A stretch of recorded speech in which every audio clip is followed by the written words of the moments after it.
अस्सलामुअलैकुम everyone, welcome back to my YouTube channel. उम्मीद करती हूँ आप सभी खैरियत से होंगे और वीडियोस को भी पसंद कर रहे होंगे।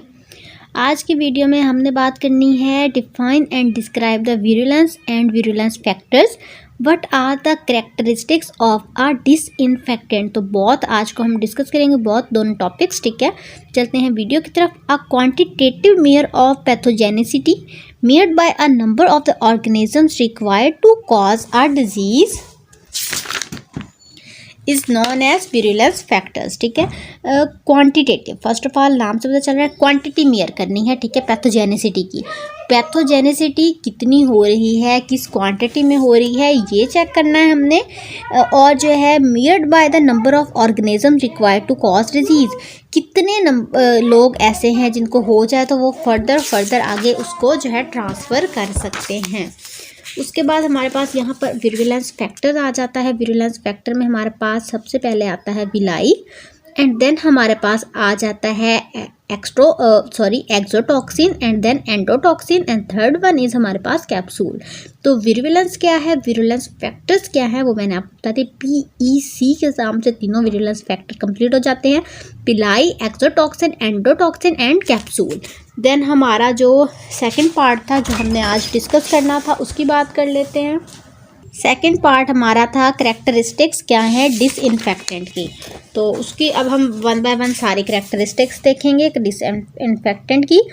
इसमें जो है स्पेक्ट्रम जो है वाइड होना चाहिए एक्टिविटी का, ताकि प्रॉपरली वर्क कर सके।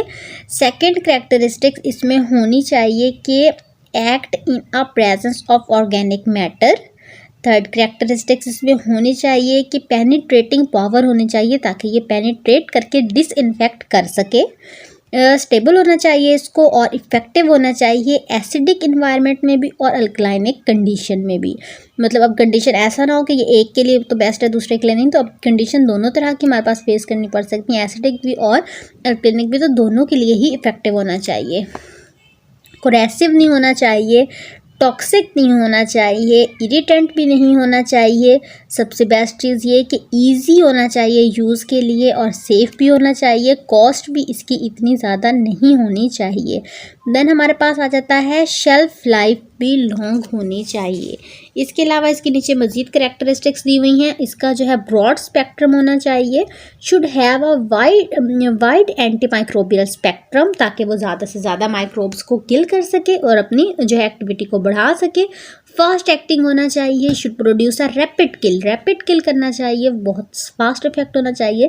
Not affected by environmental factor इसका कुछ ना बिगाड़ सकते हो। Should be active in the presence of organic matter के प्रेजेंस में भी इसको एक्टिव होना चाहिए। एग्जाम्पल्स इसमें आ रहे हैं blood, sputum and faeces, compatible with the soaps, detergents and other chemical encountered in use. अब नॉन टॉक्सिक की अगर हम बात करें, should not be harmful to the user or the patient. जाहिर सी बात है उसको यूज़र या अप्लाई करने वाला यूज़ करेगा या फिर पेशेंट, तो दोनों में से किसी के लिए भी कोई भी हार्म नहीं पहुंचाना चाहिए इसे।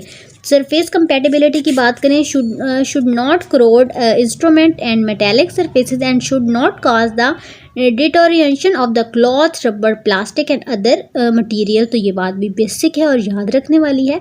रेजिडुअल इफेक्ट अगर हम बात करें, ट्रीटेड सरफेसेज मतलब जिन सरफेसेज पर हम इसको ट्रीटमेंट के लिए यूज़ कर रहे हैं उन पर रेजिडुअल क्या इफेक्ट आ रहा है, तो इसमें हमारे पास आ जाएगा should have an antimicrobial film on the treated surface, easy to use with the clear label directions. Odourless होना चाहिए, should have a pleasant odour और no odour to facilitate its routine use. First of all इसकी जो है अडर होनी ही नहीं चाहिए, अगर है तो अडर इसकी जो है हमारे पास हमेशा प्लीजेंट होनी चाहिए, ताकि इसको रूटीन यूज़ किया जा सके। किसी के लिए भी ऐसी ना हो कि मतलब लोग उसके लिए सेंसिटिव हों तो लोगों के लिए बेरेबल ना हो। इकोनॉमिकली अगर हम बात करें तो हाई कॉस्ट बिल्कुल भी नहीं होना चाहिए। सॉलिबिलिटी इसकी सॉलिबल होना चाहिए। वाटर में stability, should be stable in the concentrate and the use dilutions. Cleaner should have a good cleaning property and environment friendly, should not damage the environment on the disposal। तो ये basic characteristics हैं जिनमें से बहुत सारे तो आपको सुनते ही याद हो जाएंगे, कुछ को आपको रट्टा लगाना पड़ेगा, समझ के रखना पड़ेगा, और कुछ खुद से भी आप इससे रेलेवेंट बना सकेंगे। तो ये थी आज की वीडियो। यहाँ तक अगर आपको कोई भी इशू हुआ हो दोनों के दोनों विरुलेंस फैक्टर या फिर जो है हमारे पास डिसइंफेक्टेड वाले टॉपिक पे, तो आपने डिस्कस करना है। तब तक के लिए इजाज़त चाहूँगी। अल्लाह हाफिज़।